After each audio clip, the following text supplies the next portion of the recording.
Hier, nous avons expliqué que Tou Bishvat est le moment qui indique la nouvelle saison, la nouvelle année pour les arbres en tant que le Maaser, la Orla, Shemitah. Mais il y a une discussion intéressante là-dessus dans la Gemara Rosh Hashanah.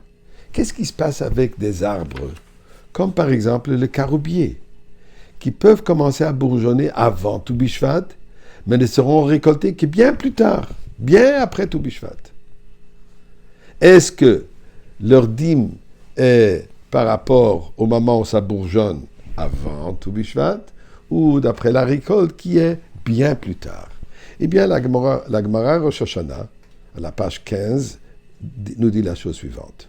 Un arbre dont les fruits étaient en bouton avant le 15 Shvat doit être dîmé comme les produits de l'année passée. Mais s'ils bourgeonnent après cela, ils sont dîmés pendant l'année à venir. Dit Rabbi Nechemia, cela s'applique aux arbres dont les fruits mûrissent et sont récoltés sur une longue période de temps.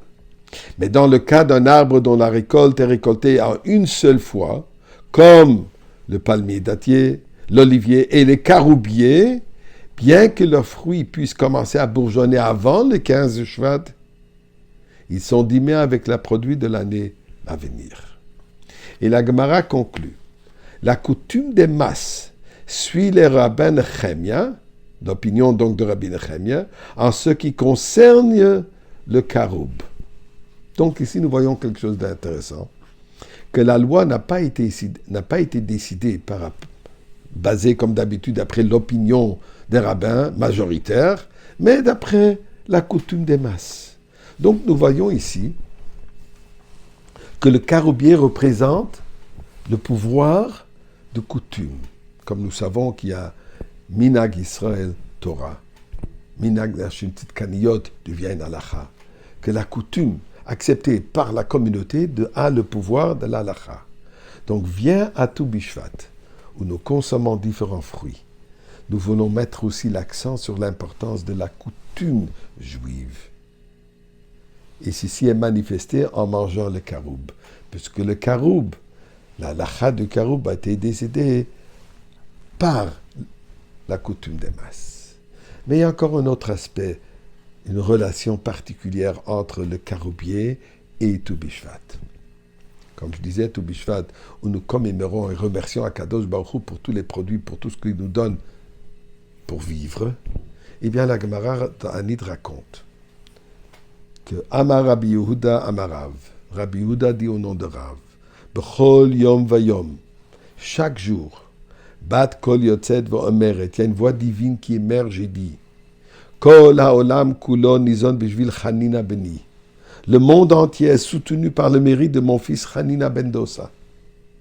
Et pourtant, Chanina, mon fils Chanina, lui, un cave de caroub, une très petite quantité de nourriture de qualité inférieure, le caroubier, est suffisante pour le soutenir pendant une semaine entière. Nous savons que Rabbi Chanina ben Dosa, c'était un miraculeux. Pour lui, les miracles étaient le plat du jour. Donc, caroub, miracle. Rabbi Shimon Bar Yochai et son fils Rabbi Elazar, pendant les 13 ans qu'ils étaient dans la cave, quand ils ont dû fuir et se cacher des Romains, ils subsistaient sur un caroubier qui miraculeusement a apparu à l'entrée de leur grotte. D'ailleurs, il y a une question intéressante qui se pose. Nous avons étudié que les 3 premières années de fruits d'un arbre, ça s'appelle Orla, interdit de s'en servir. La 4e année, il faut les amener à Yerushalayim. Alors, comment est-ce que Rabbi Shimon Bar Yochai et Rabbi Elazar pouvaient se nourrir pendant les premières 4 années? La réponse que différents commentaires donnent est puisque c'était un miracle. Un arbre miraculeux n'est pas obligé de suivre les lois de Orla. Donc, le caroubier nous représente le miracle. Eh bien, ceci nous rappelle de réaliser qu'en réalité, toute la nature n'est qu'un miracle divin. Et de cette manière, d'apprécier ce qu'Akadosh Baruch Hu fait pour nous. Il y a encore un autre petit point. Camarade de nous dire que ça prend 70 ans avant que le carobier donne fruit après l'avoir planté, pour nous dire qu'il faut savoir que ça peut prendre longtemps avant qu'on voit les fruits de notre effort, mais finalement on le voit. C'est la réalité du galout.